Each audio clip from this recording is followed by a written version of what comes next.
Welcome to the Megyn Kelly Show, your home for open, honest, and provocative conversations.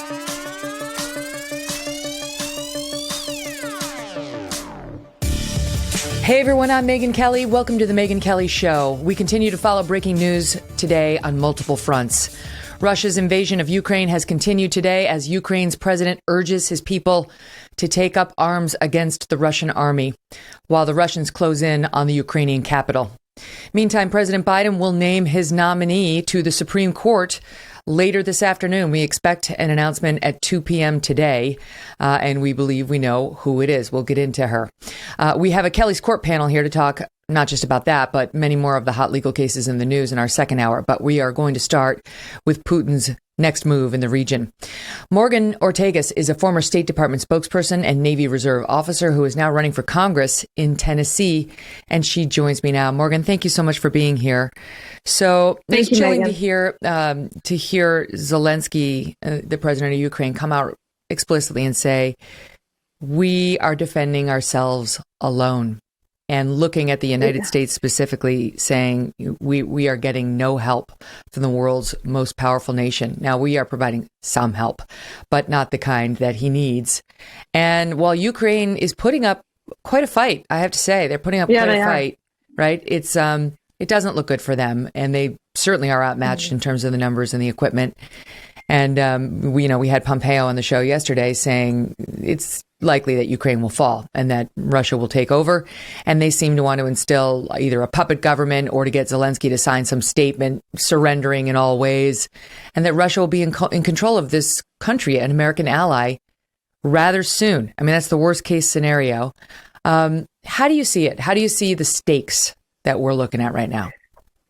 Well, I think to go back with where you started, Megyn, and thank you so much for having me on. But you made a really great point. The Ukrainians, has been reported in the news, and they have brought this up themselves, gave up their nuclear weapons, right? And this was a part of America, Europe, the West. We were, convincing them to do so. And as things started to really unravel last week, I thought, first of all, beyond even just Ukraine, why would anyone else sort of disarm or give up nuclear weapons? So I think that that's something that we have to look to specifically because right now in Vienna, President Biden's negotiating team are with the Iranians. Funny enough, the Russians are at the table in this negotiation for the Iranians and for the U.S. really to get back in the JCPOA, which is what President Trump always called the failed Iran deal. That deal, by the way, just to remind everybody listening, was supposed to prevent Iran from getting a nuclear weapon. So they may or may not go back in. It will be a much weaker deal. But I think what is happening in Ukraine today actually sets the stage for these negotiations with Iran. If you're the state of Israel, how do you trust and depend on the United States anymore to have your back, especially while they're negotiating with Iran? And if you look around the world, I think that countries are going to start calculating and say, okay, what is our alliance with the United States? What is it actually worth, right? Are they really going to protect us and come to our aid? And if we get rid of any of our weaponry, North Korea is a great example, right? They have the internet as well in North Korea. They're certainly looking at this. So you've got, I think, because of the dovishness and the weakness of this administration, you're going to see a lot of states actually work to improve their nuclear weapons, to improve whatever conventional weaponry they may have. I think the world is becoming a much more dangerous place because of this weak president. There's a harsh but fair piece in, I think it was Politico this morning by Nahal Tusi, saying Putin was playing Biden all along and concluding that Biden thought he could manage Putin. That calculation was dead wrong. And going on to say he repeatedly tried to reason with Putin, and Putin cannot be reasoned with. That's right. That it kind of recounts effectively the number of things that Joe Biden did to try to counter Putin's behavior. They met last June in Geneva. Biden urged Putin to end his aggression toward Ukraine and to stop hacking the United States. In December, they had a call, and Putin was assembling thousands of troops along the border with Ukraine. Biden pushed him to de-escalate and to return to diplomacy. Earlier this month, Biden warned Putin reinvading Ukraine would diminish Russia's standing, would produce widespread human suffering, and on it go. None of it worked. Neither did the threat of sanctions, the words of condemnation. This is again from that piece. Emotional appeals on human rights grounds, deployments of U.S. troops to NATO countries in the area, weapons to Ukraine, or the relatively united front put forth by the U.S. and its allies. None of it. None of it. Even publicizing significant amounts of intelligence about Putin's plans did not stop him. So where did we go wrong? Like, what more should we have been doing? The problem is that we keep thinking of Putin, and the Biden administration does this. They think of him as a rational actor. And they think that people like Putin, like Xi Jinping, are worried about what's said at them at Davos, right? Or at cocktail parties in Paris. And clearly they're not. So this administration tried their strategy at deterrence, and that strategy failed. You know, the only thing someone like Putin, the only thing that they understand is hard power and strength. You know, you had my last boss, Mike Pompeo, on yesterday, and Pompeo constantly said to me and all of us working around him, we have to see the world for how it is, not for how we want it to be. We can't be naive about others' intentions. And so there is this, this mentality that people like Putin can be reasoned with for all the reasons that you just stated, and specifically on the sanctions and on the economic side. I think that we have leaned in too heavy on that as an approach. Not that I think we shouldn't be employing sanctions. We should. In fact, what Biden did yesterday was too little, too late. It was a slap on the cheek instead of a knockout punch. And so that's certainly a problem. But sanctions should be a part of a whole, if you look at the cake, or if you look at the whole piece of the pie, for example, the whole pie, sanctions is but one piece of the strategy. And when you don't have the credible threat of force to back you up in a negotiation, and you're only leaning on sanctions, well, that's not what sanctions are designed for. They're designed to help curb behavior. But again, I think that you can look at all the steps that led up to the past year, and it actually, I think when history looks at this, it will make a lot of sense. So there's some little things. For example, in the Trump administration, I think it was in the last year, at Pompeo's State Department, we got out of an arms control treaty called INF, simply because we thought that the Russians were evading it, and that there was, no point in it being something that Russia was cheating. Similar for New START. There's somebody named Marshall Billingsley who worked for us at State. He was renegotiating New START because it was supposed to be re-upped. And we said, you know what, we're not going to just, we're not just going to re-up it. We want to get something for it. We want to know that you guys are actually going to comply, and that this is going to be real arms control. And so all the things that, by the way, for the past year that Putin has put on the table, things like not allowing Ukraine in NATO, trying to negotiate with us over our security presence in Europe, whether it's our missile defense system or our troops, they tried to negotiate all of that stuff with us. And we said, no, thank you, go fly a kite. And we were certainly, if we had another 4 years, we would not have just re-upped that treaty. Well, the Biden administration comes in. What's the first thing they do? They renew New START, the tongue twister, without getting anything from the Russians for it, right? Then you see the attacks on our critical infrastructure that I think, there was definitely not a strong enough response from this administration. And then, of course, you see things like Afghanistan, that matters. It was a huge embarrassment to the world. You also see somebody in Putin who I met him with Pompeo, and meeting him in person felt like meeting pure evil.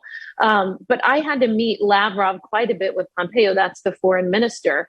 Listen, Pompeo is as tough as it gets. And so they would definitely try, to get a few inches in meetings. And Pompeo was strong and tough and held the line and stood up for America. And I think that's why you didn't see these sort of incursions on our watch.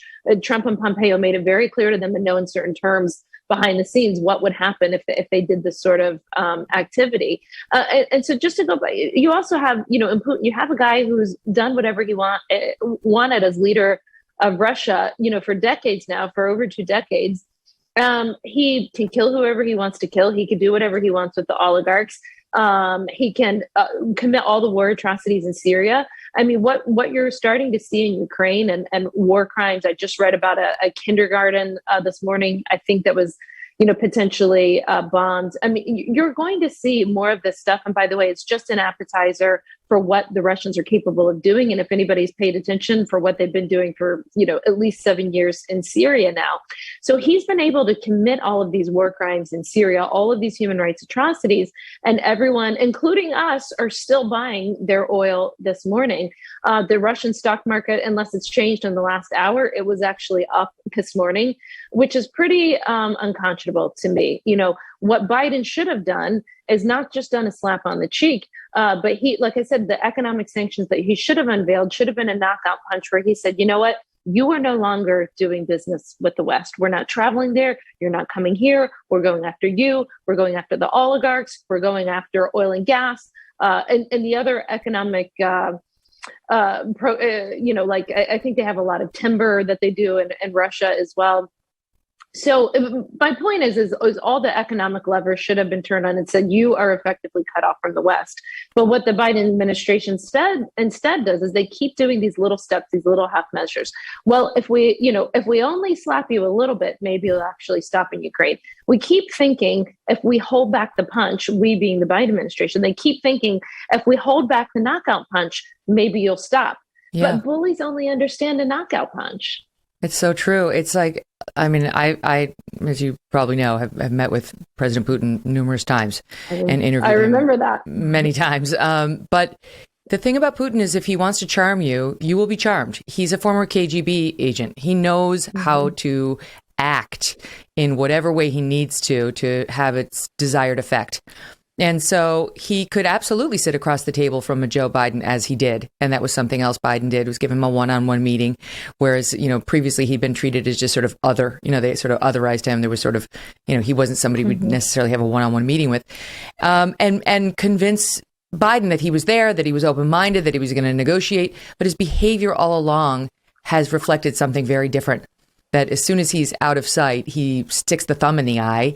He has absolutely no interest whatsoever in being friendly with the United States. We stand against everything that he holds dear and vice versa. And what we've seen is that every single thing that Biden has tried has failed. Every single thing. Not one has deterred Putin from doing a single thing, whether it's hacking, cyber hacking, or, aggressiveness towards Ukraine and so on. And so now I just want to talk to you about the sanctions. So, because it gets confusing. The sanctions that he added yesterday are as follows. This is reading from an article from The Hill. Curbing Russia's access to foreign capital, trying to hobble the financial freedoms of Moscow's wealthy elite, and preventing Putin's military from obtaining the latest high-tech weapons systems. But there are several other options not deployed. Here are a few. Cutting off Russia's access to this international messaging system for banks, the SWIFT system. Biden says he can't do it because we have unnamed European allies who don't want it. Hi, Germany. He won't name them, but come on, right? We don't have the muscle. Yeah. They won't listen to us. Seizing the Russian oligarchs' assets, like their yachts and villas. They won't like that. That hurts. That's personal. Yes. Sanctioning Putin personally. He won't do that. Now, why is that? Because he's really worried about ticking off the bully? Like the bully's going to get really mad if I sanction him personally? Well, aren't we there? It goes on. This is from Representative Bill Pascrell, a Democrat. Some of the Democrats, Menendez of New Jersey, this guy Pascrell of New Jersey, have pushed back on what Biden did yesterday, saying this is not enough. They have to feel acute pain. He says seize their estates, impound their yachts, auction their possessions, topple their stock market, embargo their fuel, kick their kids out of colleges. He says Putin's one of the richest men on earth. He's got billions. Grab every penny of it that can be grabbed. And then McConnell came out and said, yes, we need to do more with sanctions, and we have to provide Ukraine with more aid to fight the Russian military. Pat Toomey of Pennsylvania saying, we need tougher restrictions on Russia's oil and gas industry. That's what you were just mentioning. We need Iran-style secondary sanctions on Russian banks that force the world to choose between doing business with us or with Russia. We haven't done any of that, right? So the question is, though, why? What do you think Biden is waiting for? I wish I knew the answer to that. I do know that a lot of the people that were in charge in the Obama administration, they've shuffled the deck chairs, right? And so they're all in different positions. So in the Biden administration. So Putin knows who these people are. He knows what he's getting out of them. Most of these people were in power in the second term of the Obama administration when he invaded Crimea. So again, that's probably his calculus, right? All of these people were in charge the last time he invaded Ukraine, and not enough happened. There were some sanctions, but not enough happened to prevent his behavior. And again, there wasn't a comprehensive strategy for it. I don't understand the weakness. I will tell you, one of the things that me and many others were frustrated whenever Afghanistan ended so badly, that just terrible, disastrous withdrawal from Afghanistan that just embarrassed us as a nation. Nobody was held accountable from his national security team, right? Not the national security advisor, not the Secretary of State. I mean, SecDef, nobody. They didn't even put up a figurehead, right, to fire, or to hold accountable. That's right. And so I think part of the problem going into this crisis is you have a national security team who learned apparently no lessons from Afghanistan. There's been no accountability. And I got to tell you, I think we're incredibly close to. We certainly need congressional hearings to understand what this team is doing and why. I mean, I'm getting to the point that I am incredibly worried and concerned for NATO writ large and for the surrounding countries. One of the things that we did when we withdrew from the JCPOA and the Trump administration is we put on a maximum economic pressure campaign against Iran. And you can basically take that playbook. Iran, for example, is you're hearing everybody talk about SWIFT. You brought it up earlier. We kicked Iran out of that. And basically every day we looked at how we could tighten the screws on the regime in Iran economically to cut them off from the rest of the world. So there is an example. The maximum, not that you would do everything, exactly as we did it, but there is certainly a playbook for what we did in Iran through the maximum economic pressure campaign. We need one of those applied to Russia. It's happening. Like the thing we were trying to prevent, it's happening. He's doing it. So what are we waiting for? This question was put to Joe Biden yesterday by NBC's Peter Alexander. Here's how that went. Listen to this. You detailed some severe and swift new sanctions today and said the impact it will have over time. But given the full-scale invasion, given that you're not pursuing disconnecting Russia from what's called SWIFT, the international banking system, or other sanctions at your disposal, respectfully, sir, what more are you waiting for? Specifically, the sanctions we've imposed exceed SWIFT. The sanctions we imposed exceed anything that's ever been done. The sanctions we imposed have generated 2/3 of the world joining us. They are profound sanctions. Let's have a conversation in another month or so to see if they're working. They're worse than anything ever done? Maybe he was referring to Russia. I'm not sure. Like I just said, we had the maximum economic pressure campaign against Iran, which is certainly a good playbook to start. Listen, I think that there's a chance that he got as tough sanctions as he could, given the partners that he is dealing with. And it's been reported that Germany and Italy are two of the main advocates, against any further sanctions. Listen, when President Trump was in office, everybody got really upset because they said, "Oh, you're weakening NATO by constantly berating them and telling everyone to pay their fair share." But I think in many ways, as it relates to NATO, he was sort of a prophet in the wilderness in that he saw that it could have been inevitable that we would have some sort of confrontation with Russia. And, once again, it would just be the United States there militarily to pick up the ball if there is a confrontation with a NATO ally. Obviously, no one's advocating sending troops into Ukraine right now. But I think it's really important because I think it was 2018 whenever Trump was at that NATO meeting, and he really berated Germany and said, "Listen, you're bought and sold for by the Russians. You're totally dependent on their energy." And he was right? He didn't say it nicely, and it made everyone upset because he wasn't very nice about it. The new spin on that, I actually think this is really interesting. The new spin on that from the Biden administration is, see, we had to clean up that mess when we took over. Trump he wasn't nice with Germany and some of our other NATO and European allies. And therefore, that is why Biden had to greenlight the Nord Stream 2 pipeline. We were trying to repair relationships with our European allies. That's really what got us in this position. That's their spin. So they have confused strengthening NATO with appeasing Germany, right?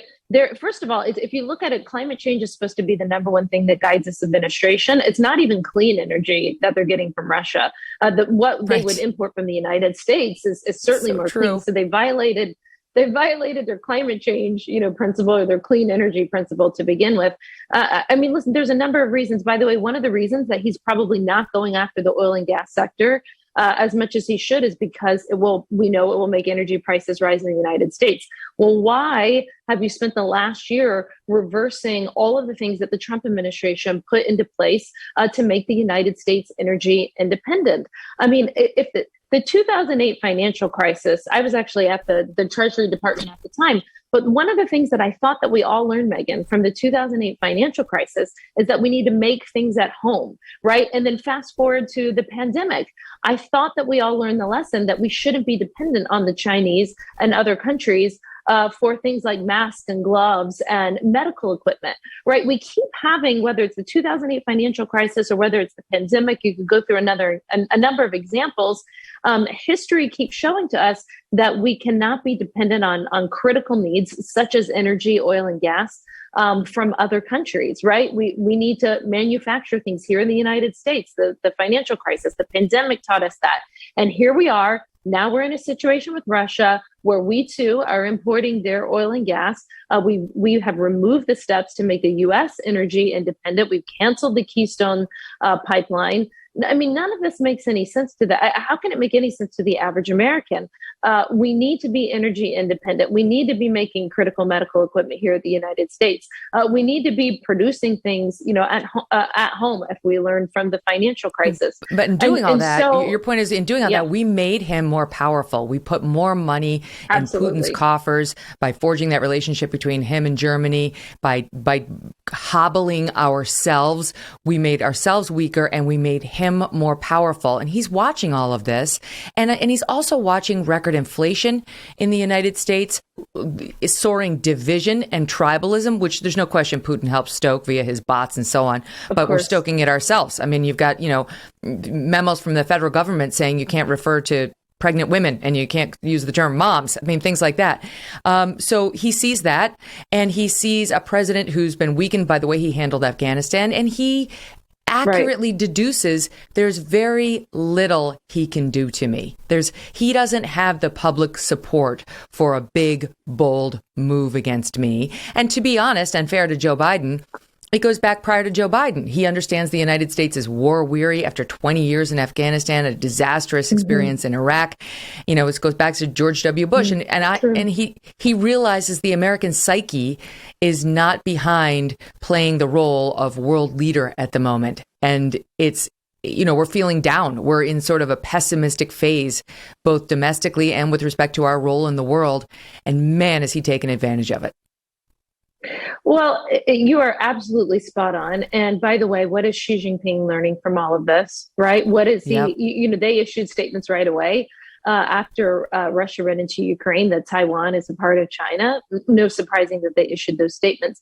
Listen, as we and just for the record, also then blaming us. The Chinese foreign minister came out and said, you claim you want to put out the fire, but meanwhile you've been pouring fuel on it. And they're referring to our putting weapons inside of Ukraine, which is, you could argue the bare minimum we should have been doing, as it was very clear they were about to get attacked. But the Chinese, to the extent they've taken a side here, it's very clearly the Russians. Oh, absolutely. There seems to be some sort of special relationship between Putin and Xi. And I don't know, by the way, historically, there's plenty of reasons for the two countries to be at odds. But it seems like the two of them, especially over the past decade, that their relationship has gotten even closer and has forged and been tighter. I certainly understand that we're war weary as Americans. I get it, right? As a civilian, I've been in and out of Iraq and Afghanistan myself over the past 15 years. Went there a number of times with Mike Pompeo. We tried to negotiate the end of America's longest war. So I get it, and I am very sympathetic to that. When you look at the broader picture, when you looked at the national security strategy that we put out in the first year of the Trump administration, we said, listen, we are moving to an era of geopolitical competition between the United States, China, and Russia. That's very clearly what we are in, what we will be going forward. And there is a battle for ideas. I think that we've been lulled into this sense of security because we won World War II. And because the rules-based order has been based off the West, right, democracy. Well, if you talk and you look at what the Chinese are saying, what the Russians are saying, they don't necessarily think that democracy and freedom are going to win the day over the next, over the rest of our lifetimes. Right. This is our big strategic battle, and somebody will win, right? The Chinese Communist Party will either win out, or democracy and freedom led by the United States will. And what concerns me, Megyn, is when I look around Europe, I think how much of our allies are really, truly in the fight with us. I mean, certainly the Eastern Europeans have a lot of gumption, and we need to be doing even more to strengthen our alliances in the Indo-Pacific. I mean, that should be the top foreign policy strategy of the United States. But I am concerned, not that I do think, even though we're going through a rough time, that the United States, the people of the United States, don't want the communists to win. And then if anyone's going to stand up to the Chinese Communist Party, I do think it will be us. But our allies. I hope you're right. Because the rhetoric I'm hearing now from sort of the anti-establishment left and right is very like they're on their own. We're sick of wars, and it's not at all sort of cognizant of the responsibility we have as a world leader. As if we cede that space, it will be filled, and not by good people, not by countries who share anything like our values. It's not to say we should run around commencing wars or jumping into wars everywhere, but we need to be a lot smarter if we're going to be in this more sort of relaxed posture, for lack of a better term. We need to be very clear on how we're going to orchestrate the right outcome without putting boots on the ground. And right now, it seems like we took a step back without figuring that out. All right, I stole the last word. Morgan, what a pleasure. So nice to meet you. Thank you so much, Megyn. I appreciate it. I'm a big, big fan. Thank you. We'll definitely have you on again. That was great. Coming up, Rich Lowry's here. So what are the political ramifications of this war in Ukraine, as President Biden has no choice but to take his eye off of China? And how's that going to go? Okay, we'll be back with that in 1 second. I want to talk to you about Blue Blocks and their amazing blue light blocking glasses. Since getting a pair of these great glasses, I have had no more headaches or fatigue when looking at a computer screen, watching TV, or using my phone. I love them. I wear them when I'm using digital devices. They've been a game changer for me. They come in non-prescription, prescription, and reading options. They're made in an optics laboratory in Australia with fast shipping to the US.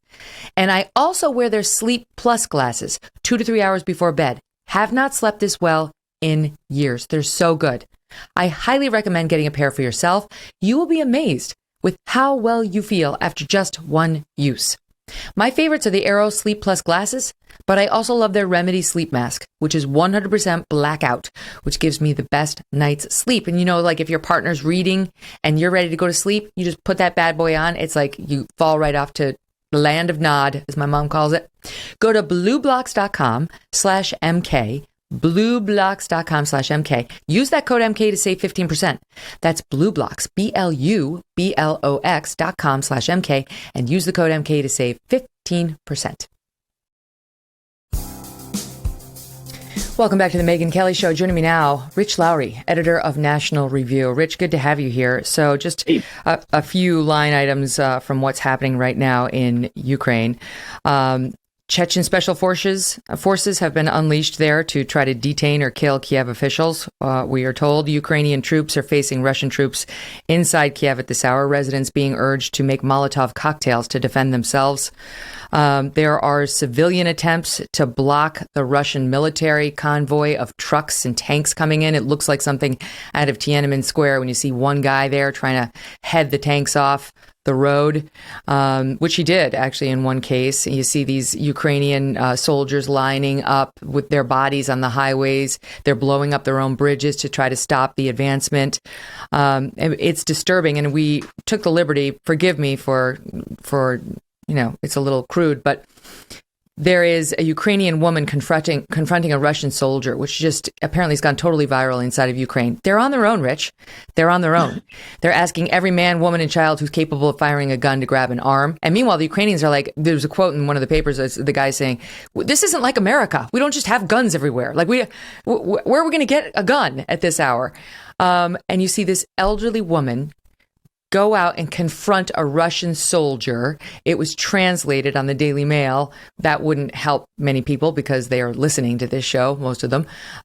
So we had our team reenact it. Here's how it went. You can watch it on YouTube or just listen to it here. Forgive the swearing. It's per the original. Listen.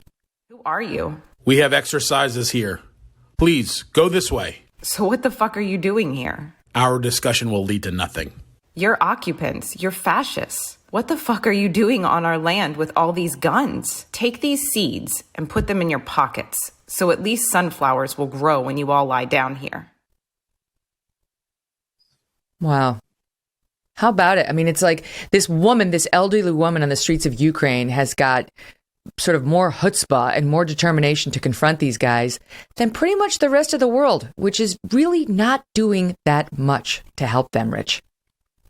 Yeah, so it's been incredibly moving. If there's any doubt that the Ukrainians feel a strong sense of national identity, it should have been removed the last couple of days, starting at the top, where you had this former comedian, President Zelensky, who became president in 2019, and everyone thought he was going to be a joke. He gave one of the best speeches of the century a couple days ago, directly addressing the Russian people. Not that the Russian people are going to hear or see it, thanks to the controls of Vladimir Putin, but a really moving, stirring, eloquent speech about how the Ukrainians want peace, but they'll defend their national honor. They'll defend facing forward rather than with their backs. And that's what we've seen. But unfortunately, the balance of forces here, obviously, in Russia's favor in a decisive way. It's wonderful to see that woman doing what she did, but it's not going to make a difference. They're going to decapitate this government. They're going to capture or kill Zelensky, and they are going to create their own puppet government. It's just clear that's what's going to happen. And I think the West obviously should have done much more to arm Ukraine prior to this, at least to increase the cost to the Russians, with anti-aircraft and anti-tank weapons. But at the end of the day, if you're not going to fight a war over it, and we're not, and I don't think we should have, there are just limits to what you can do to stop a strong man who is bent on taking this territory. And sanctions are not going to make that much of a difference. Biden implicitly admitted it yesterday when he said the sanctions aren't a deterrent, even though they pretended as though they were going to be a deterrent for months. And you could do things that would immediately create pain, like cutting off Russia from the so-called SWIFT system that enables international banking transactions. But the Europeans weren't going to go along with that. So this is what it is. It's going to be a puppet government, and we'll see whether Putin can make it stick. It's so disturbing. This guy, Zelensky, you're right. His speech was amazing. And now he's urging, as I said, all Ukrainians who can handle a weapon to do so, urging all Europeans, everyone outside Ukraine who's willing to help, to come into Ukraine to help. It's sad to hear his desperation, saying to his own, military, let them in. When they come, let them in. Calling on his own people to show solidarity, to help the elderly, and the young who are scared and don't know what to do right now, saying Russia's embarked on a path of evil, and warning the rest of us outside Ukraine, if you don't help us now, tomorrow the war will knock on your door. And of course, that's the scary thing about trying to pacify a wolf. He doesn't stop eating after the first one. And there is a question about whether Vladimir Putin is in the right headspace. There was an executive, I'm trying to think of the guy's title. He was in Great Britain. Oh, he's the defense secretary, Ben Wallace, who had a quote yesterday, Rich, saying, I think Putin has gone full Tonto, which, if you read it in context, apparently means he's lost his mind. And, there's a question about what's next. Yeah, so I don't think he's lost his mind. I think he's incredibly rational. He's just unreasonable and driven by an unreasonable goal. And the danger, of course, now is, as you say, the appetite grows with the eating, and that he'll target the Baltic states that are quite vulnerable to the north. And those are NATO members. So if he targets them, then you're really faced with a no kidding choice. Do you fight, Russia over, say, Estonia? Or are you willing to contemplate the dissolution of the NATO alliance, which has been a key part of Western security? And we're really faced with this dual challenge, as Morgan was citing in your conversation just a few moments ago, by Russia, by China, to end Western preeminence and American leadership in the world. And this will be a struggle for years, perhaps for decades. And we're going to have to engage in new thinking, create new institutions to deal with this challenge, just the way we did with the Cold War. But it's China that's more threatening at the end of the day, in my view, than Russia. And that's what the Biden administration determined, right? When they sort of set out their foreign policy, and I think it was spring of 2021, that's where they landed too. China's the much bigger threat. The Russian economy really is nothing. And so while Putin's got a big military and nuclear weapons, other than that, he doesn't really pose much of a threat, certainly not economically. So the problem with all these sanctions, as I see it, Rich, is even if they are painful, what good do they really do if China's there as a backstop? Yeah. If China's saying, don't worry, Russia, we got you. And somebody asked Joe Biden yesterday, are you urging China to isolate the Russians? And it was the one question in response to which Biden said, I can't comment on that. Unusually disciplined for this president. I actually said, I'm not going to comment on that. And so it does appear that they have some strange sort of bromance going that is definitely threatening to us and our interests.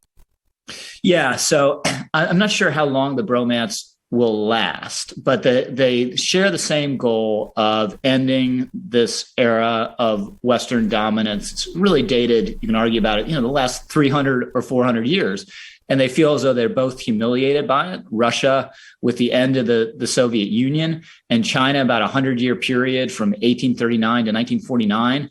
Or so, and they need a return to imperial glory. Now, Russia, it's very threatening. It involves, ending the NATO alliance, involves picking Europe apart and diminishing our influence or expelling us from Europe. That matters. That's a hugely consequential question. But Russia does not have the capability the way China does to become the predominant economic power in the world. And some isolationists might think, that's okay. Why is that going to bother us? We'll just tend our garden here at home. We're protected by two big oceans and friendly neighbors to the north and the south. But China will not leave us alone. And the way that everyone has to come to the U.S.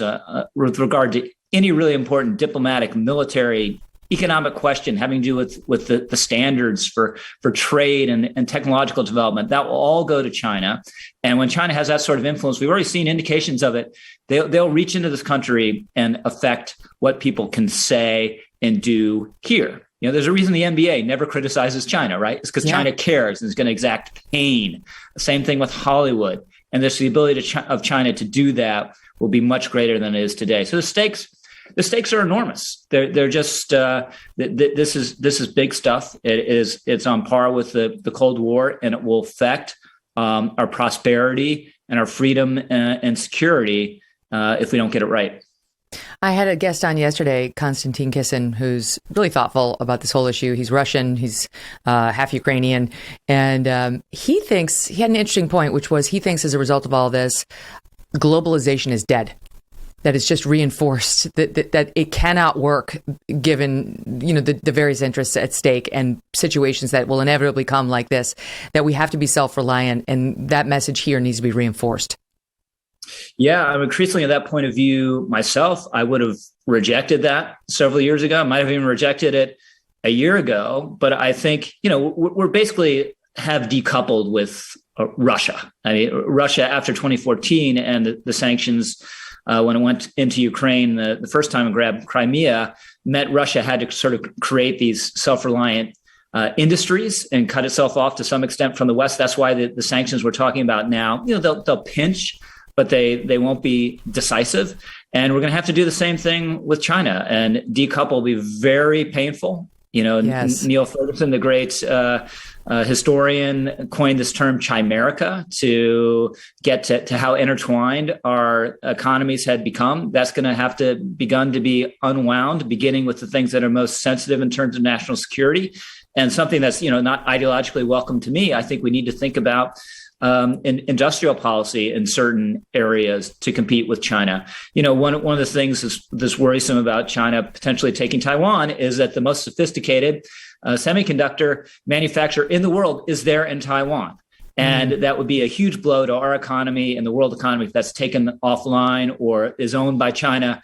So why are we that dependent on a plant and a company in Taiwan? Why can't we have that here? And if private industry can't do it, maybe government needs to help them. Right. Lessons to be learned. And if we do learn those lessons, maybe this, in some ways has some upsides, not to diminish what's happening now in Ukraine. The latest from Zelensky is that he said 137 Ukrainian heroes are dead, including 10 officers, 316 wounded. That was overnight. This morning, President Biden's meeting with fellow leaders of NATO governments in what the White House is calling an extraordinary virtual summit. We'll see whether that moves any hearts or minds on this, further sanctions. It's like we were doubling down on a strategy that already didn't work. So query whether it will now work when we just add more to the non-working strategy. But we are absolutely looking at the largest ground war in Europe since World War II. Coming back with Rich right after this. Don't go away. I'm going to play you the most extraordinary clip on the internet from yesterday. Most extraordinary. My whole team was talking about it. Remember, if you want to watch clips that we play on this show, you can. You can do that by subscribing to our YouTube channel, youtube.com/Megyn Kelly, or you can download the audio podcast there and comment if you would like in the Apple Podcast comments section. You tired of feeling like someone's always watching you on the internet? You're watching me on the internet right now, but that kind of watching I like. Maybe advertisers know a bit too much about you. That's creepy. Or you're concerned about the privacy of your identity. That's dangerous. Using incognito mode won't solve the problem either. Ipvanish Vpn is here to protect your right to privacy and help you stay anonymous online. Ipvanish helps you safely browse the internet without exposing your private details to third parties like hackers, without exposing your ISP or without exposing yourself to advertisers. When you use Ipvanish, all of your data is encrypted. This means that your private details, passwords, communications, browsing history, and more will be completely shielded from falling into the wrong hands. Even your physical location will be hidden. Ipvanish makes you virtually invisible online. It's that simple. Ipvanish is offering an incredible 70% off right now, off of their yearly plan, for listeners with a 30-day money-back guarantee. That's like getting 9 months for free. Ipvanish is super easy to use. All you have to do is tap one button, and you are instantly protected. Take your privacy back today with the brand rated 4.6 out of 5 on Trustpilot. Go to ipvanish.com/Megyn, Megyn. Use that promo code Megyn and claim your 70% savings. That's ipvanish.com/Megyn.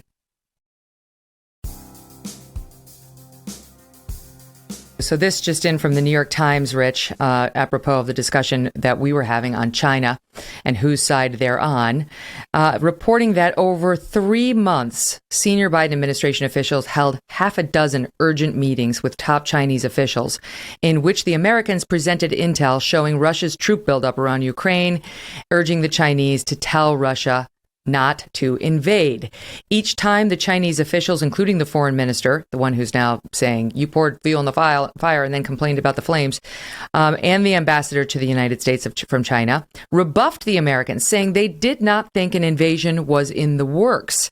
After one diplomatic exchange in December, U.S. officials got intel showing Beijing had shared the information with Moscow, telling the Russians that the U.S. was trying to sow discord and that China would not try to impede Russian plans and actions.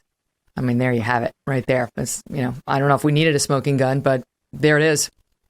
Yeah, well, also, I mean, even if you weren't privy to information like that, it was clear what was going on. There was no way Putin was going to move prior to the closing ceremonies of the Olympics because he didn't want to step on the propaganda value of his partner from hosting these games in a city that had no snow. You know, it was awful. It was all man-made fake snow with his dystopian views off of the left and the right.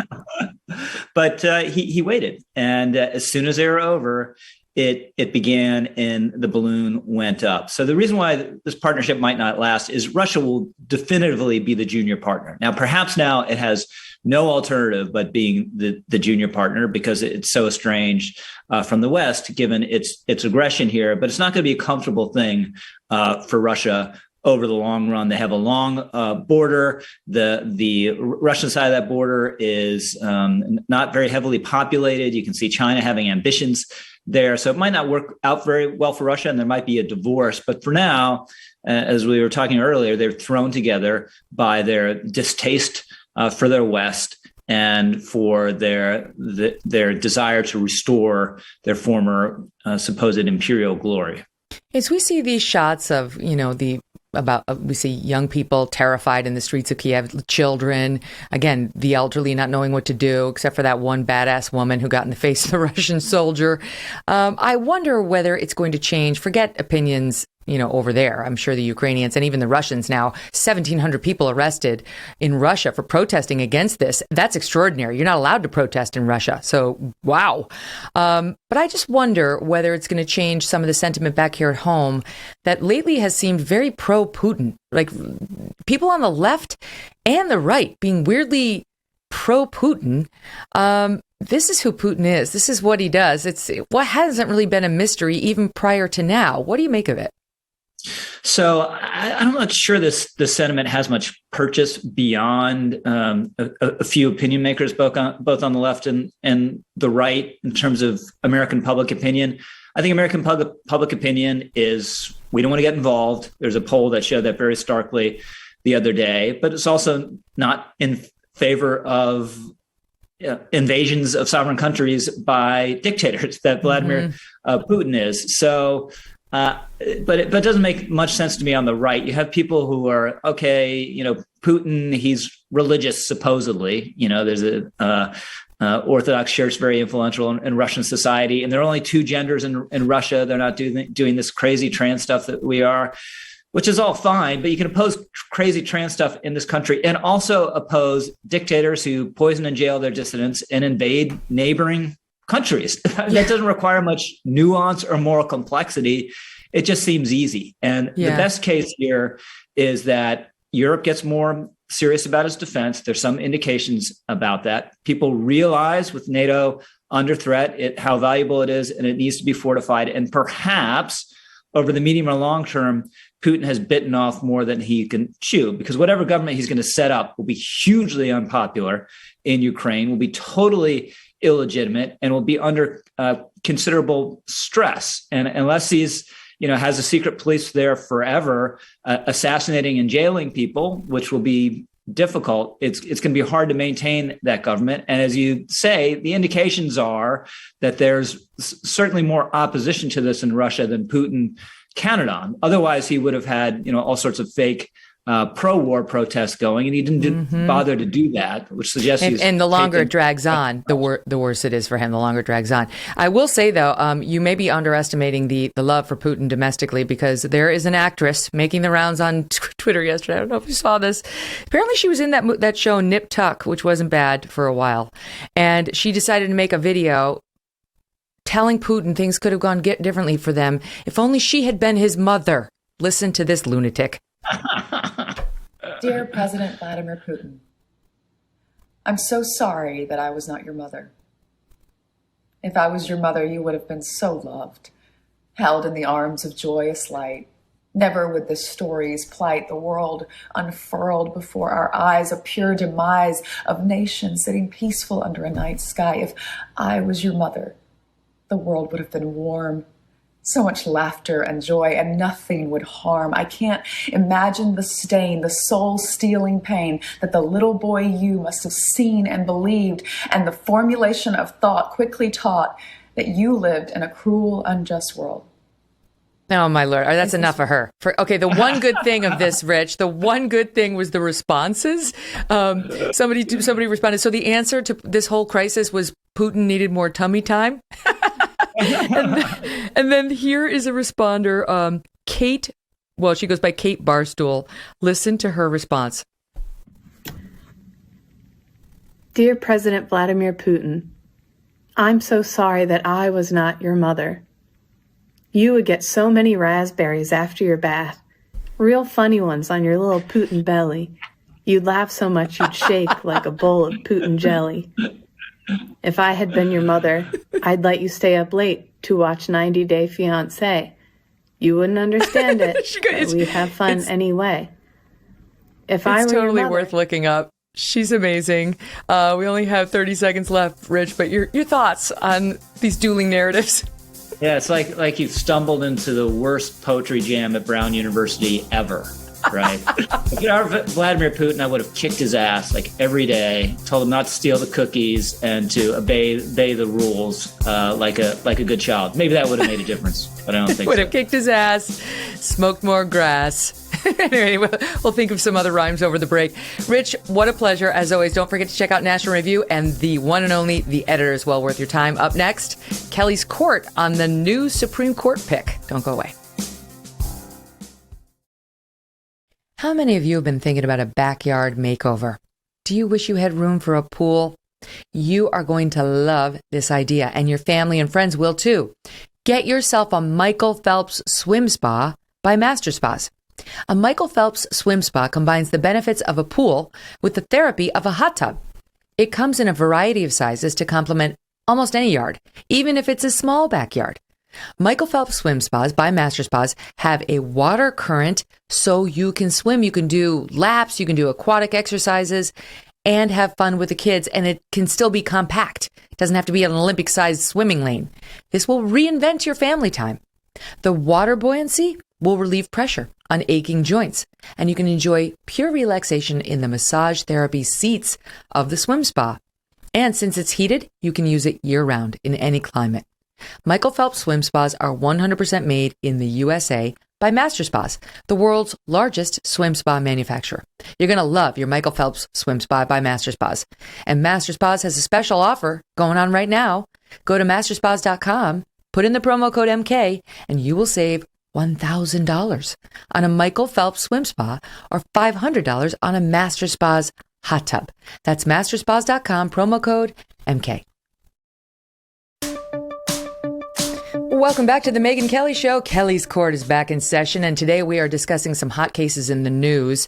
We're going to take a look into allegations that BLM is a big scam, plus a horrifying story out of LA involving a trans woman who admitted to sexually assaulting a child as a man and was told that she would serve out her sentence in a juvenile facility and not have to register as a sex offender. The LA district attorney is a disgrace. He is a disgrace, and we'll get to him in a second. There's also news on the Alec Baldwin and Britney Spears fronts, so a lot to get to with our court panel, but we're going to begin with the big announcement out of Washington at this hour. President Biden making his Supreme Court nomination official later today, and we'll tell you who it is. First joining us are Jonna Spilbor. She's a criminal defense attorney and founding attorney of Jonna Spilbor Law, and Harmeet Dhillon, who is managing partner of Dhillon Law Group and CEO of the Center for American Liberty. Ladies, it's appropriate. It's a 3-lady lawyer panel to discuss the latest lady lawyer nominated to the U.S. Supreme Court. I don't think many people are going to be surprised that it's Ketanji Brown Jackson. She's from the D.C. Circuit Court of Appeals. The thing I love most about Ketanji Brown Jackson is that they continue to talk about how young she is at age 51. We need to get that going and make that a thing. So let me start with you on this, Harmeet. We knew, it's not going to change the ideological balance of the court because Stephen Breyer was a lefty and she's a lefty. But just how lefty is she? Because in that way, it kind of could change the ideological balance. He was a little bit more of a moderate lefty. Is she? No, I don't think she's moderate at all. And I think that's exactly why President Biden selected her. And out of the short list that he had, she's definitely the most radical of the three who were on that final list. I think Leandra Kruger from the California Supreme Court, who I've had experience and had cases before the Supreme Court, I think is much more moderate and mainstream and has a longer appellate judicial history. And so Judge Jackson Brown has been on the D.C. Court of Appeals for only about 8 months, and she has a long and very radical history. Now, what's interesting about the differences between the parties is Republicans typically nominate judges who have as little political and radical history as possible on the right side, and that certainly characterized Justices Kavanaugh and Amy Coney Barrett. But this judge, if confirmed justice, has represented Guantanamo detainees, not just in her job as a defense attorney, but also on purpose, in private practice when it wasn't necessarily her job to do that. She repeatedly ruled against the Trump administration on a number of important issues and was then reversed by the D.C. Circuit. She's probably one of the justices, if she gets confirmed, who's been reversed the most by higher courts when she was a district court judge, and served in, ally of Obama administration and so many others. And so what's going to be interesting to see is whether conservatives, and this is going to be a very, very close vote, whether they're simply going to genuflect and defer to President Biden, whether they're going to ask her some hard questions and ultimately vote against her on the merits of whether she's judicially suited temperamentally,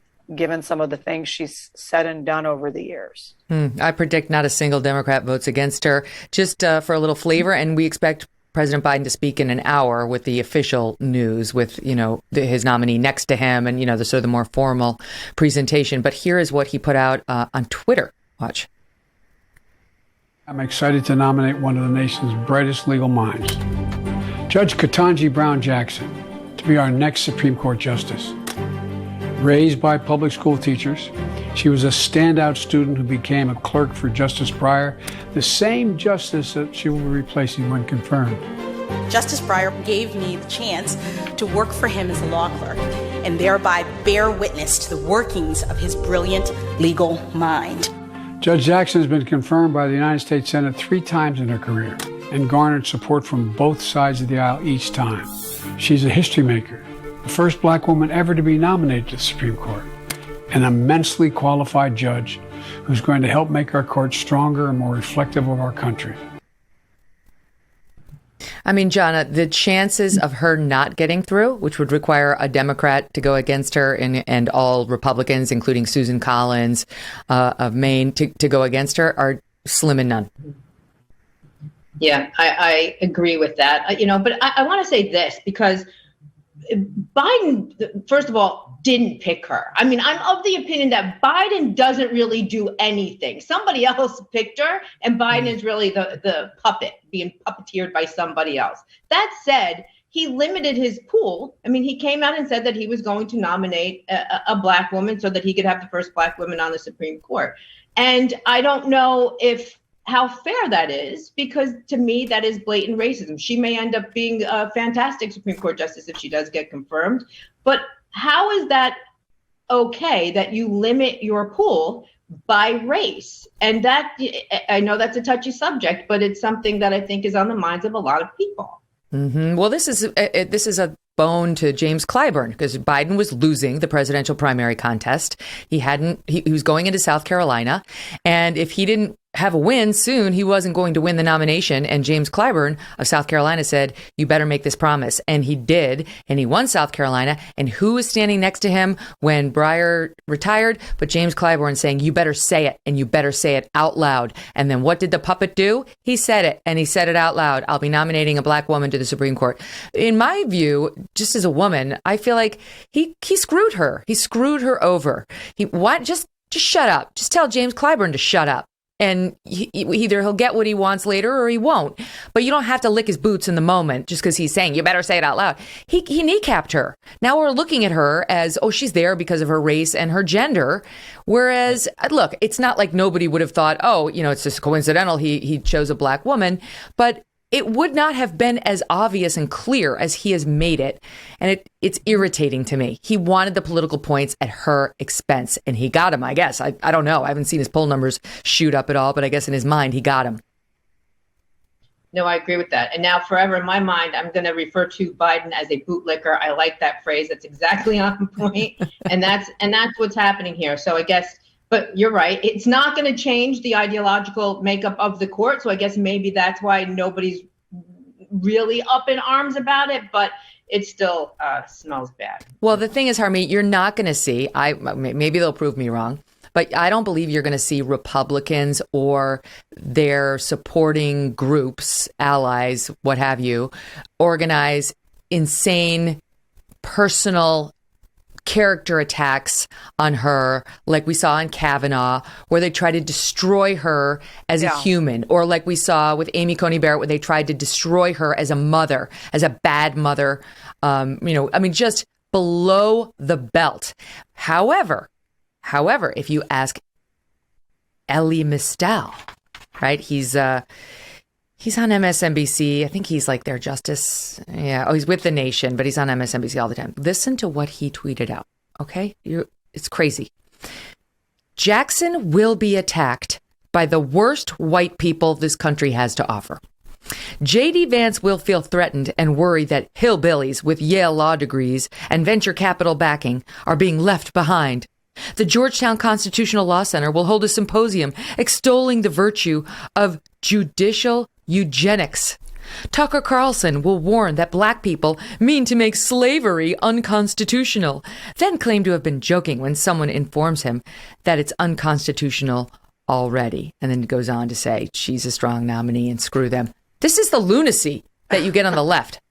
Well, no, that's disgusting. I feel like taking a shower after hearing that. And the reality is on the right, we don't care about race. It's like you said, it's a real disservice to all of those shortlisted nominees that people are looking at them through that lens, because each of them is a very qualified jurist. And certainly Republicans are put in a box by the fact that, and I'm sure this played into the decision. So, for example, Republicans didn't have to vote to endorse Leondra Kruger to the California Supreme Court. So their nomination vote or their vote on confirmation can't be thrown up in their faces, but it can here. So where Lindsey Graham has effectively rubber stamped just about every single one of Biden's nominees, it's really hard to go back and say, well, all of a sudden, I don't think she's qualified for the Supreme Court. So that work should have been done earlier on.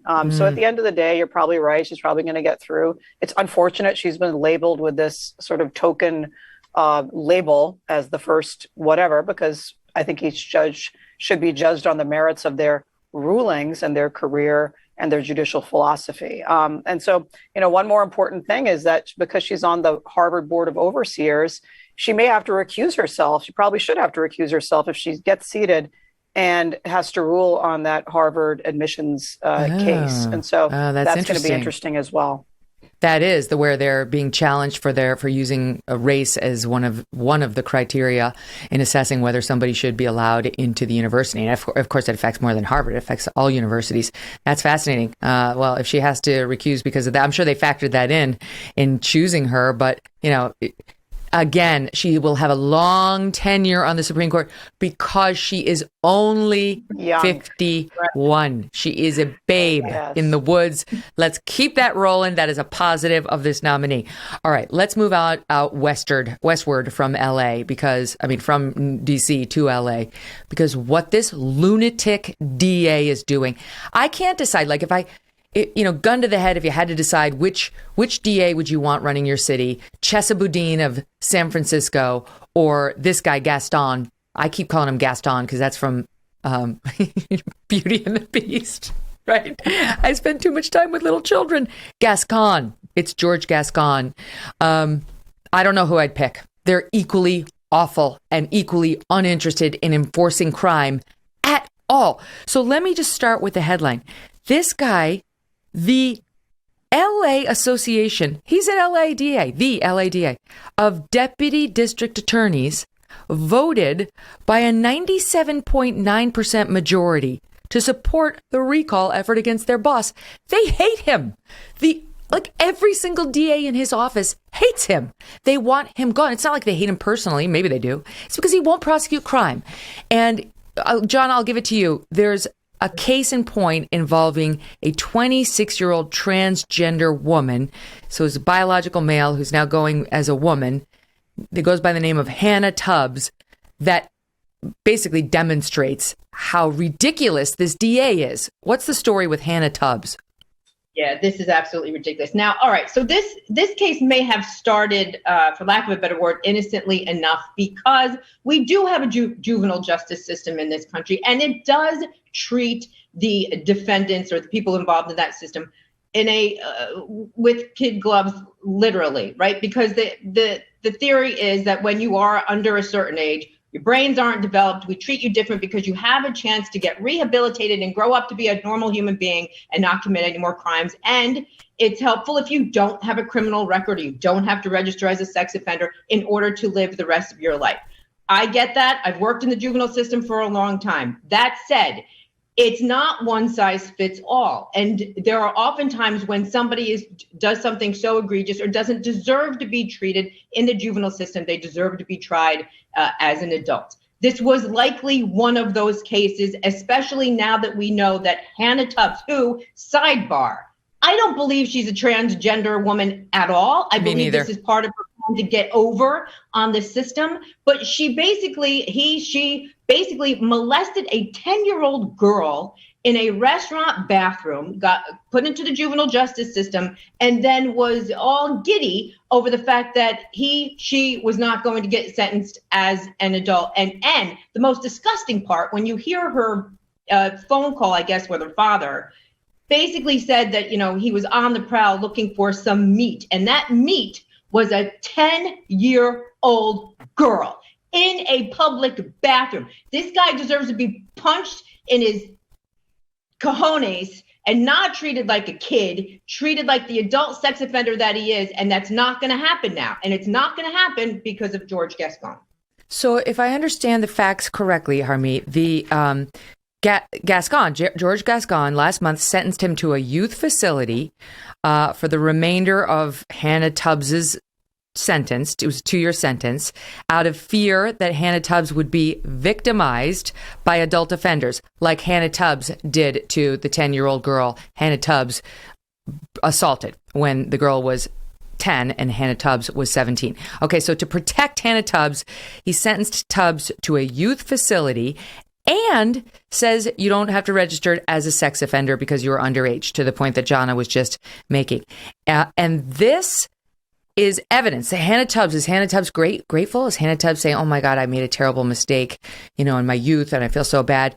You tell me, because here's Hannah Tubbs in tapes obtained by Fox News on that phone call talking about how Hannah Tubbs feels about this situation.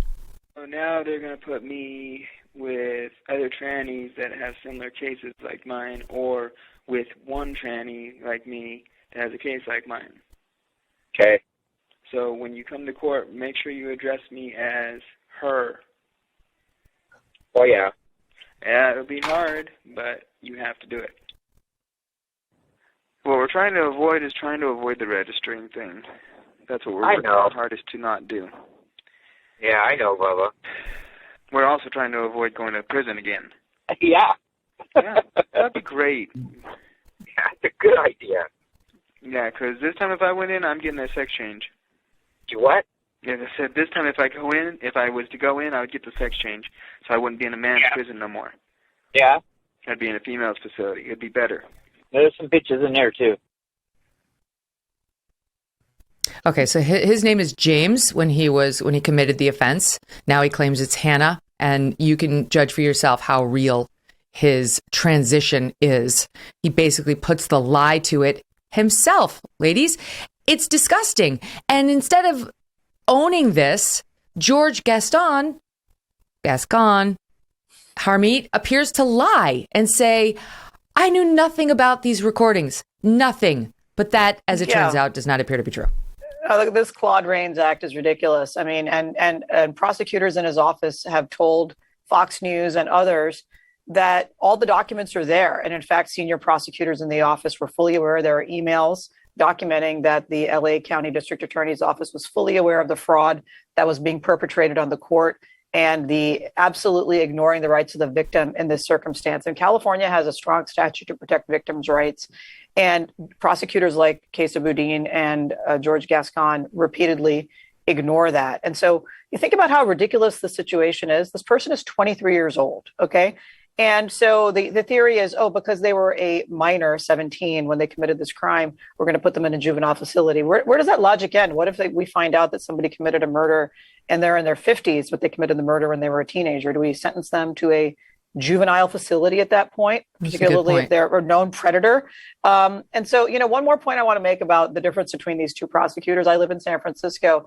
George Gascon was the district attorney here in San Francisco. He's worse, okay? Because he actually started out as the police chief here in San Francisco, and he was a Republican. He identified as a Republican, and then he became the district attorney, and then suddenly he changed, and now he's not. He's on the far left. So wolf in sheep's clothing. I don't think he ever would have made it here back in that day as a far left police chief, and that's how he got in the door and turned into this. It's almost a microcosm of what he just did to this little girl. He's, sort of using this victim that identifies as something else.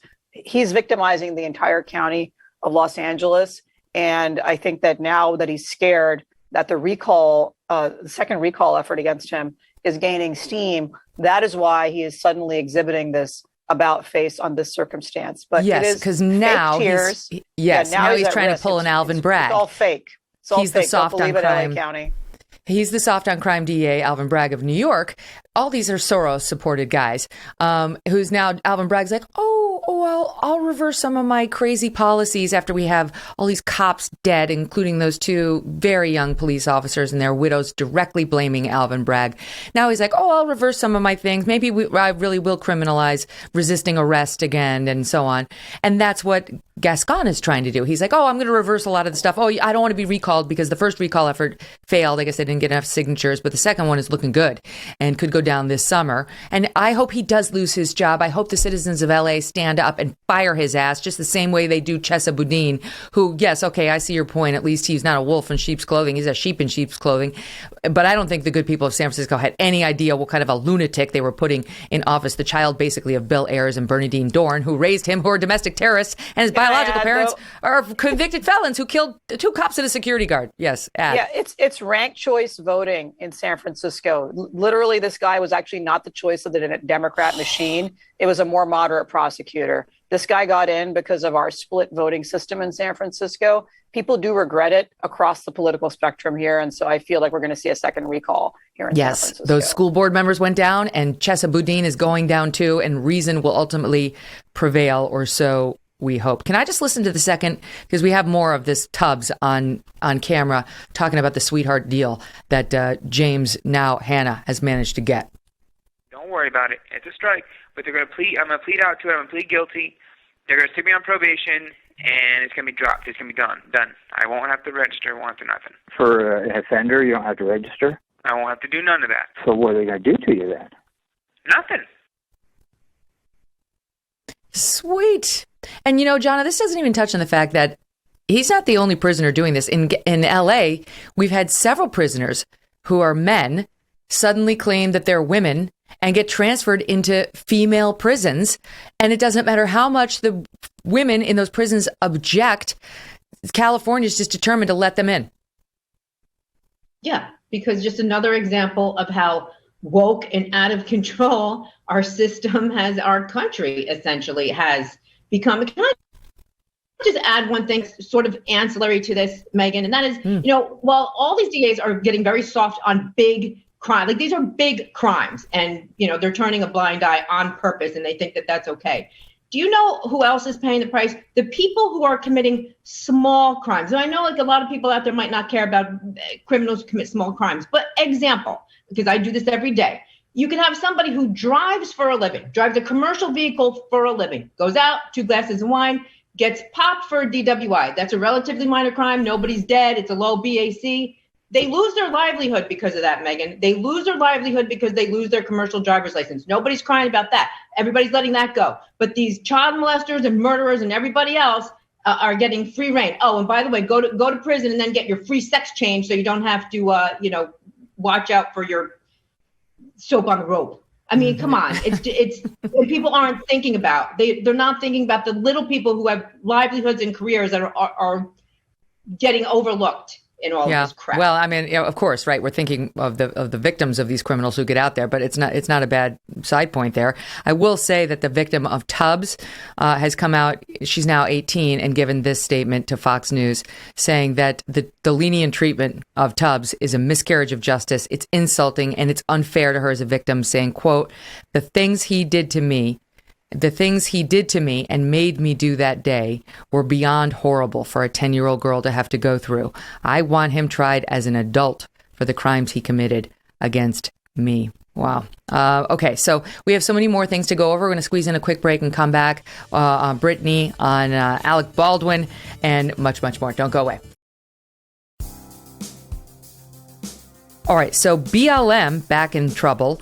Indiana's attorney general now calling BLM a scam, saying it's a house of cards. It may be falling, and it's just the latest. So we got Indiana, we got California, we got Washington.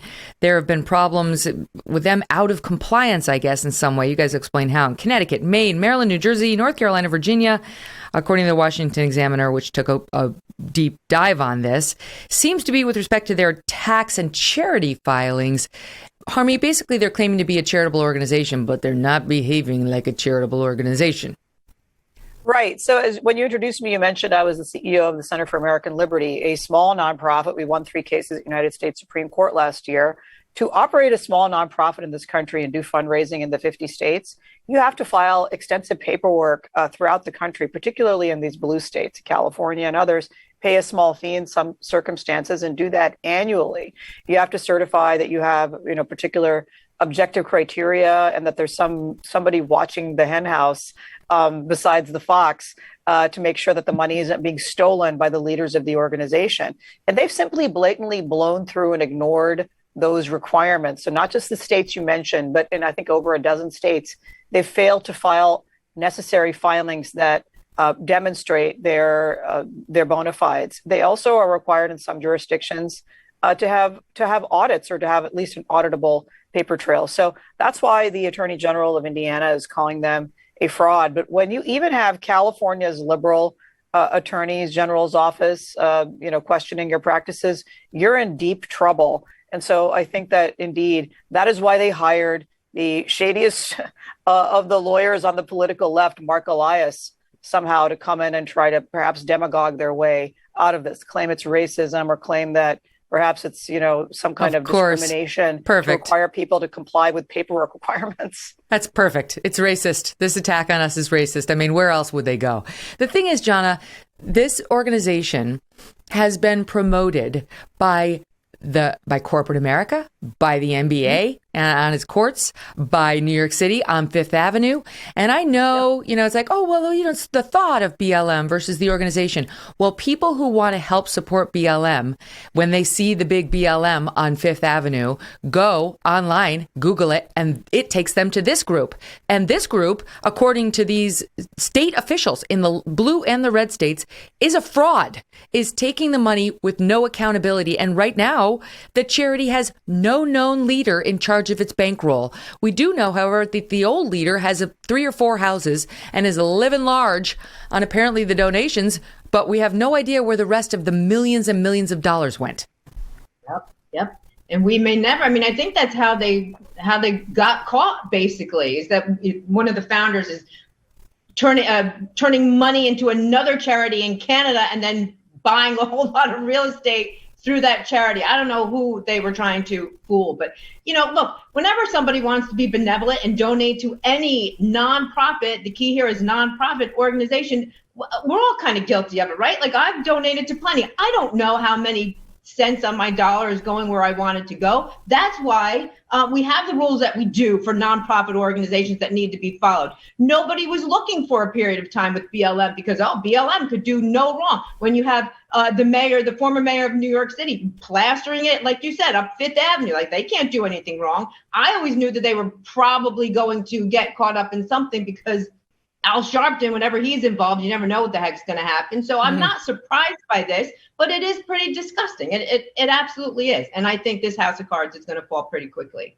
I think about, during after George Floyd, Harmeet, when our kids were still remote learning. It was May of 2020. It was in the midst of the COVID pandemic.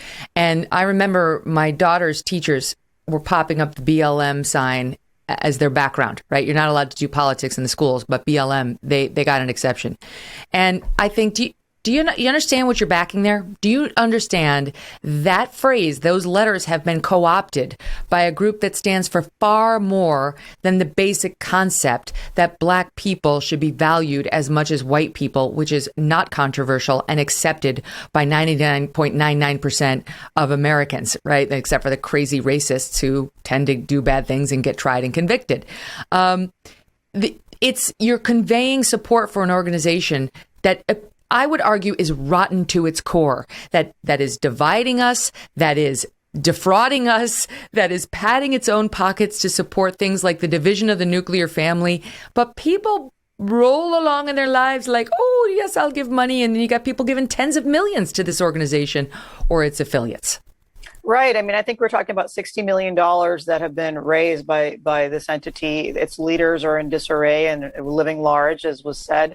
What's really tragic about this is that, some on the right may not agree with me, but as a civil rights lawyer, I can tell you we do have a history in our country, historically, of some discriminatory practices. And addressing that head on should be part of history. What BLM has done is hijacked that very important American sentiment of acknowledging things we need to change and improve, and turn it into an industry, turn it into a Marxist loving and promoting organization, and turn it into politics in our schools, even as this is happening in the courts.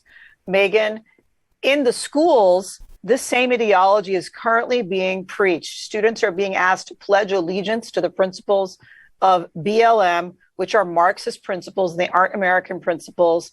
And all of this is an offshoot of the Occupy Wall Street movement of anarchy, Antifa. There are not good things going on under the hood over here. So if I were the civil rights movement and concerned about having their message not be tainted by this, I would distance myself from BLM and I would start fresh, because the principles of everyone should be treated fairly, those are Martin Luther King Jr.'s principles. Those are the principles enshrined in our Constitution, and those are valuable. So we should not throw out the baby with the bathwater, but we should call out these grifters and these frauds for what they are. If you want to make a donation to a group that is actually helping people and trying to stop others from dividing us by race, consider fairforall.org. They actually are doing it with people like Glenn Lowry, and the list goes on, but you'll be very impressed by who's on there. I'm on their board, but there are amazing people. Ayaan Hirsi Ali. There are people on the left and the right who are working with Fair for All to try to actually fight discriminatory policies. And as for these sort of, people who come into your school and try to divide your kids, go to Chloe Valdery, Theory of Enchantment. She's an MLK proponent. She has these courses that try to fight discrimination, that bring you together, that don't shame anybody, that are uplifting, that are cool, that use pop culture. And she's cool. She's not even 30. Anyway, okay, there's just a couple tips for you. Now, Alec Baldwin. Oh my gosh. Have you guys seen the video markup, or, it's a mock-up, I should say, of the shooting? So what's happening now is Helena Hutchins, she was the cinematographer who was killed by Alec Baldwin on the set of his movie Rust. Her husband has filed a lawsuit on February 15th against Alec Baldwin and others involved in the film, claiming that he was reckless and that they cut costs, and that is what really led to the 42-year-old Helena's death. In the context of that, they produced a mock-up of the moment Alec Baldwin shot Helena. Virtually everyone would agree by accident, but he says that the husband now says it's a little bit more than an accident. It was a reckless behavior, but no one's alleging intentionality. Anyway, here it is for the listening audience. I'll describe it when we come back.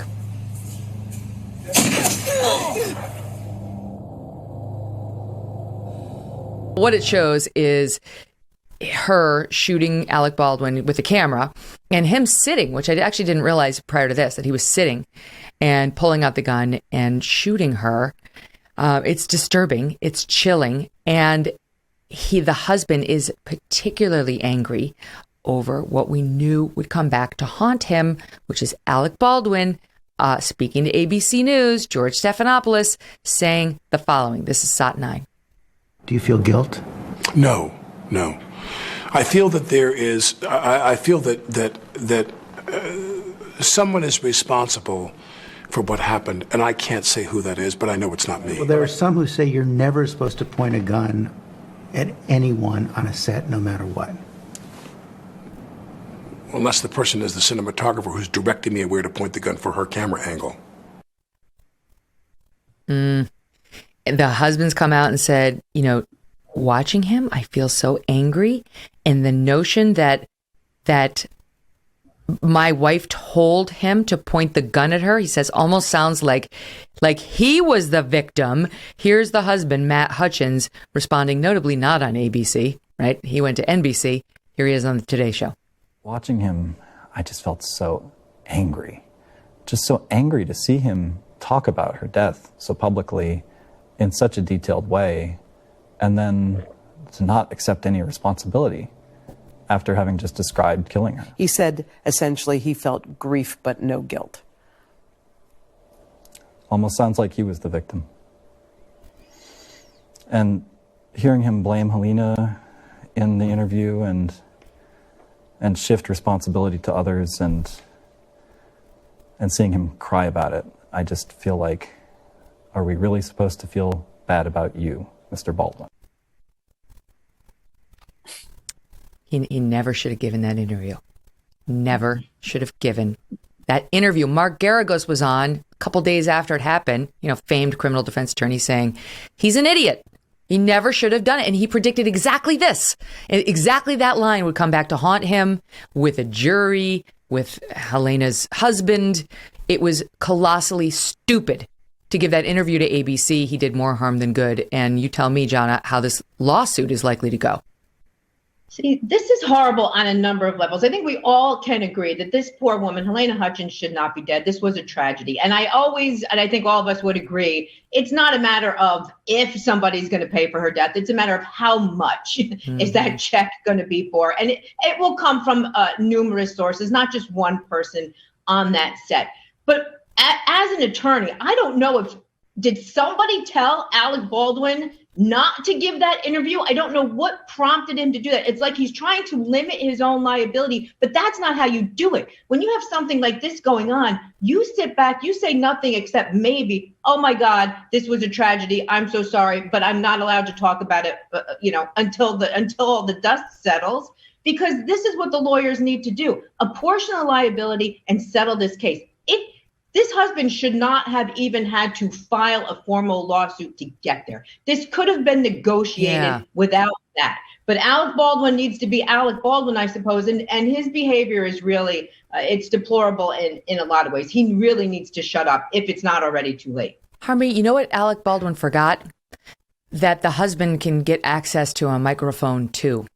That he wouldn't have the one and only word on this, not in the public domain, not in a courtroom, and that the husband is going to be far more sympathetic than you are, Alec. So keep your mouth shut. Alec Baldwin is a complete moron, and that predates this particular terrible incident. Now, I mean, as a lawyer, I will tell you, and I think all three of us can tell people, that the biggest mistake people make in a circumstance like this, and they could avoid so many lawsuits by simply saying, I'm sorry. A lot of lawsuits happen because the person at fault didn't say, I'm sorry, what can I do to make this right? And John is absolutely correct. This could and should have been resolved privately out of court. The liability is very clear. What happened here is, apparently there was gross negligence, and people walked off of the set hours before this incident happened because of prior incidents involving this specific weapon. And so, I don't know whether he's a narcissist who's listening to his narcissist wife, Hilaria, telling him to go out there and tell his story, but he wasn't the victim. And now he's going to have to pay, and I hope it impacts his career as bad judgment here, because it is really unfortunate that this family is being victimized, not only by the death, but also by this callous and even cruel commentary spewing forth. I mean, if I'm a lawyer with this client, I would fire the client. You can't control this client. He's crazy. And I would distance myself from this client. Yeah, we've seen a lot of great lawyers do that in the past. I mean, when you're up against it, you want the best legal talent you can find representing you, whether it's a criminal case or a big civil case like this.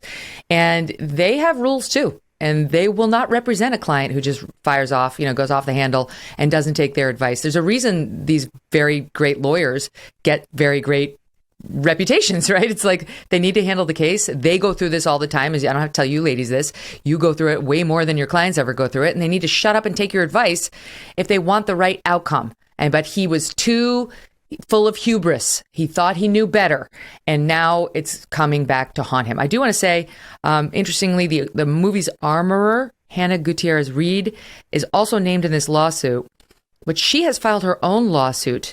And she is alleging that a different crew member named Seth Kenny supplied the ammunition to the set, and that she believed she had been loading dummy rounds into that gun, and that if anybody substituted in a real bullet, for lack of a better term, live round, it was his obligation not to do that. Like, he was giving her the ammo, and I'm sure he's defending that and denying that. But this is sort of, we're starting to see the blame game go with the fingers pointing this way and that way and the other way. And to your point, Jonna, as far as civil liability goes, the insurance carrier is going to have to pay. They're probably going to have to pay out the full policy.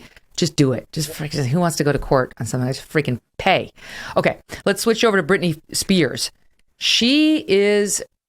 Look, I'm glad the conservatorship is done, but she's not a particularly well woman. Let's be honest. She's not. All of her public statements lead me to be really concerned for her mental state. I just don't think she's all together. And I don't think that's an excuse for what her dad did to her all those years. But I'm just saying, because we've talked about before, how a lot of Hollywood stars are not all together. They don't have a conservatorship where their father controls their every motion. However, I don't know. Every statement she gives, I'm kind of like, I don't know. She is now threatening to sue her former business manager, TriStar Sports and Entertainment, making allegations against her former managers in an Instagram post that has since been deleted. But I'll just give you a flavor for what she's saying. She writes, before they sent me away to a treatment facility, she's saying, sent me away. TriStar brought me into their offices. The swanky, suited up bitches, so nice with we're here to make you feel special, she wrote, before specifically naming her former business managers. This is Britney. She writes, I had lunch with these two, and they said, Britney, look at your picture on the wall, with a huge black and white frame picture in the hall of their office. Kate Beckinsale was there too. They sucked up to me and made me feel special. Right. Ha, those same bitches killed me a week later. She claimed her father worshipped these two, would have done anything they asked of him, said, I think they were trying to kill me. I still do to this very day. I believe that's exactly what they were trying to do, but not a damn thing was wrong with me, and I didn't die. Nobody would have lived through what they did to me. I lived through all of it. I remember all of it. I will sue the blank out of TriStar, and they got away with all of it, and I'm here to warn them. TriStar says these claims are entirely false, as well as highly offensive, damaging, and unacceptable. And I'm sure they will be defending themselves if she does file said suit. Harmeet, what do you make of it? Look, I think you put your finger on it, which is she's probably not starting from a full box of crayons, but what happened to her here in the courts is extremely disturbing and I think outrageous. And it is only because she's famous it's getting attention.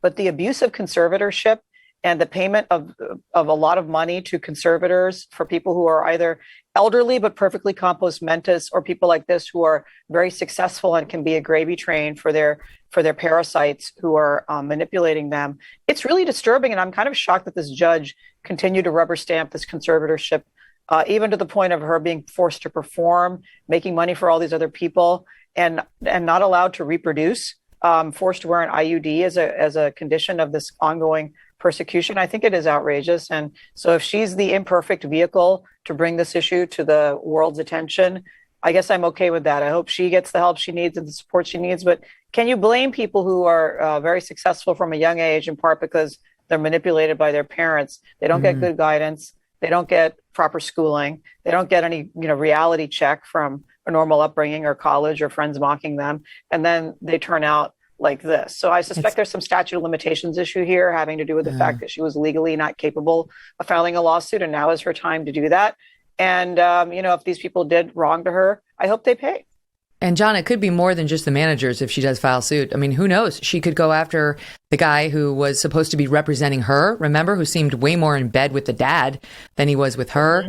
And it is weird that this judge just kept rubber stamping this over and over and over, though it's really tough to sue a judge. But these documentaries on her really do take aim at the managers as having had a hand in all of this. They're going to argue, I assume, we always had her best interest at heart and she was not a well person. If she actually sues, I don't know how much of her, rhetoric right now is her just trying to lash out on social media to feel her oats a little bit, and how much of it is really going to form the basis of a lawsuit. If she does intend to sue anybody, and if there is any liability there, if I were representing her, I'd say, listen, you're ahead. So again, be quiet and let's not lose credibility in your arguments. Let's put the arguments on paper. Let's keep them off Instagram and make sure that the arguments are credible and will survive a lawsuit. Don't go out and, shout about it on social media. It rarely helps. As powerful of an author as you may be, I am even more powerful as your lawyer. And wait until you see what I can do with a beautiful legal brief. You're going to love it. Just ask Harmeet, with all of her wins at the U.S. Supreme Court. The turn of a beautiful phrase in front of very smart judges can really do a lot more than Instagram posts in the middle of the night. Ladies, what a pleasure. So great to have you here. Thank you so much. Thanks, Megyn. Unbelievable. So the CDC just announcing that it will ease its masking recommendations for 70% of the country, including inside schools. Look, this is not bad news, because some of these counties continue to treat the CDC like it's God and do only what it recommends. So for those, the CDC saying, okay, it's time to take the masks off, that's a good thing. That'll help people in their fight to return to reason. But it is absurd that it has taken the CDC this long. And if you think for 1 minute that it has to do with science, you're insane. Let me tell you what happened just earlier this month, February 24th, 2022. There was research done by a Democrat-hired research group. They circulated the memo, and the Democrats, including Rochelle Walensky, have clearly gotten it, talking about how people are worn out and feeling real harm from the years-long restrictions on COVID, advising that they need to take those people's side in order to win over Democrat voters, to win them back. Most Americans reading from the memo have personally moved out of crisis mode. Twice as many voters are now more concerned about COVID's effect on the economy than about someone in their family or someone they know becoming infected with it. 2/3 of parents and 80% of teachers say the pandemic caused learning loss, and voters are overwhelmingly more worried about that than kids getting COVID. 6 in 10 Americans describe themselves as worn out by the pandemic. The more we talk about the threat of COVID and onerously restrict people's lives because of it, the more we turn them against us and show them we're out of touch with their daily realities. That's Feb 24, 2022. Today is Feb 25, 2022. And today is the day Rochelle decides to issue a memo saying we can ease the masking recommendations. We don't need these. We're moving on. We're moving past the most crucial phase of the pandemic. These are such dishonest people. You know it. I know it. And the American people finally know it.